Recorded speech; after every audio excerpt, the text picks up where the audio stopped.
When we consider the number 7 in the Bible, it symbolizes completeness or fullness, maybe even perfection in a number of passages. Good morning. This is Pastor Ernie Lewis of the Blue Point Church in Sisney, Illinois, with your thoughts for Tuesday.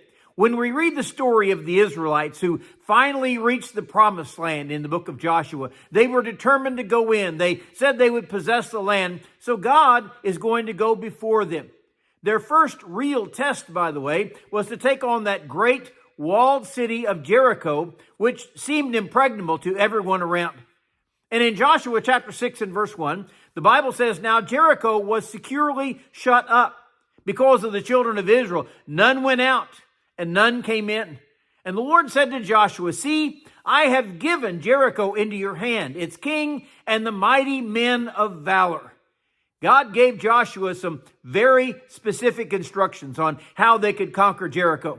It may have sounded somewhat crazy, by the way, and took an enormous amount of faith to follow his instructions. After all, they had shut up the gates. No one was allowed in. No one was allowed out during those days. But God's instruction called for the people to march around the city of Jericho for 7 days without even considering mounting any kind of armed offensive against them. Then, on the 7th day, that day of completion, according to the Bible numerology, they were to march around the city 7 complete times, again, without even raising their weapons. Finally, they were instructed that 7 priests who were actually bearing the Ark of God in this parade were to blow their trumpets, and all the people would give out a shout.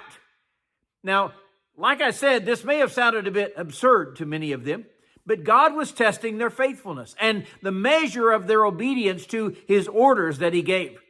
The people inside those walls had been petrified as they had heard of the great feats of the God of Israel, and they feared his power over them.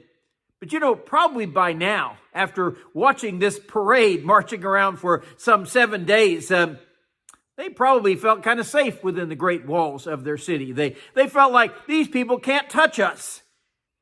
So the children of Israel did just as God had commanded them to do. They marched for 7 days. They marched 7 times around on the 7th day, and their 7 priests sounded out their trumpets of victory, and the people gave their shout. So what happened? Well, the great walls of Jericho crumbled before their very eyes, and their army marched in to claim the victory over the Canaanites inside this city. But by the way, it was not their victory.